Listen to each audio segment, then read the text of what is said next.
There are a lot. Yeah. Okay, eyes up here, please. So, raise your hand. Can you tell me what was difficult? Ashley, do you want to share what you told me about? So the first way Victoria and I had approached our tangram, we couldn't see which, it wasn't the best approach for us to fit the shapes in. So we actually had turned the whole entire paper, and then it was a lot easier for us to get, we got it within 10 seconds. So as a teacher, that's good to know, right? To think. Yeah, to tell students that just the way you give it to them is not necessarily how you have to solve it. Right. They can experiment works for them. So anybody else have any comments or questions about using this when you're teaching? When you're using, how could this be helpful?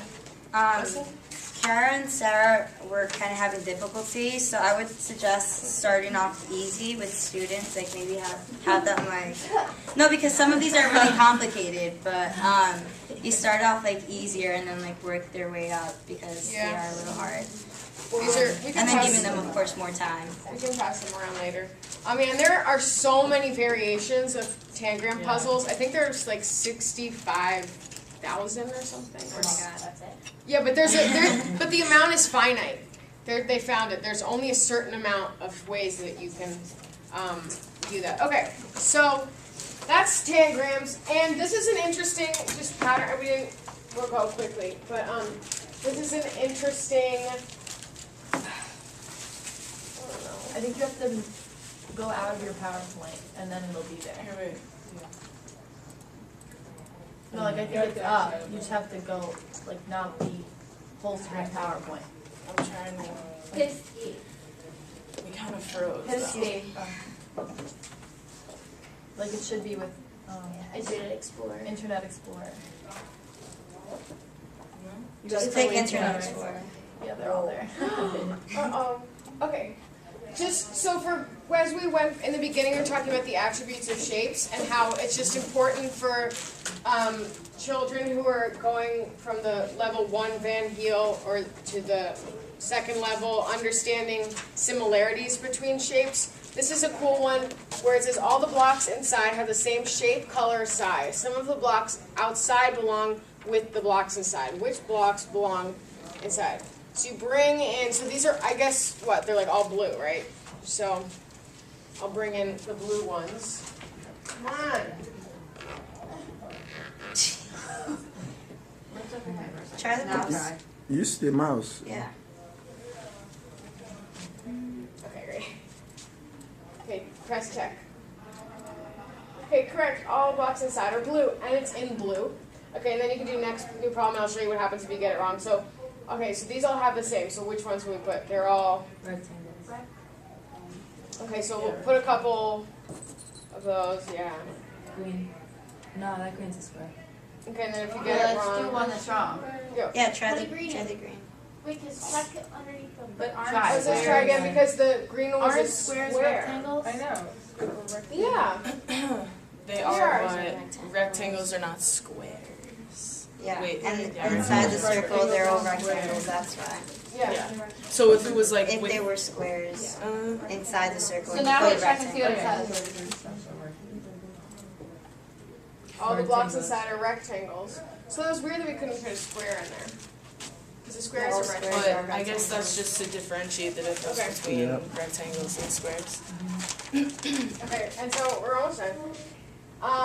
Okay, last but not least, I'll make it bigger. Okay. Assessment. There are different ways to assess students and what they're being taught.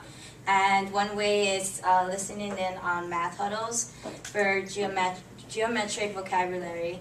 You can also have students self-assess. For example, if someone put a rectangular tissue box in the square category, have them measure the sides of the box to see if they're all equal. Ask the student to ask him or herself, why did I think a rectangle was a square? Also, they don't have to measure with a ruler. They can use just string and just see, okay, so that's learning. So that's what they can talk about more in the math huddles, going up there, looking at what's there, saying, I don't think this should be in this category, or so on. You can formally assess by asking students to find examples of different shapes being explored during a unit outside the classroom. and to draw pictures or take photographs, which is like technology, and bring them into class. Or have students create their own polygons through like either pattern blocks or tangrams, and then describe and name the shapes they create. That's it, I promise. But I just wanted to give you these, like this is a really good formal assessment if they make their own. It's a really good kind of easy table where if they fill this out and then give it to you, you understand what shape do they think they could draw their shape in the column that says shape, tell you how many edges, faces, or corners it has. And so this is a good sort of formal assessment tool that you can keep for your files. Yeah, and so we're pretty much all set. Oh my gosh.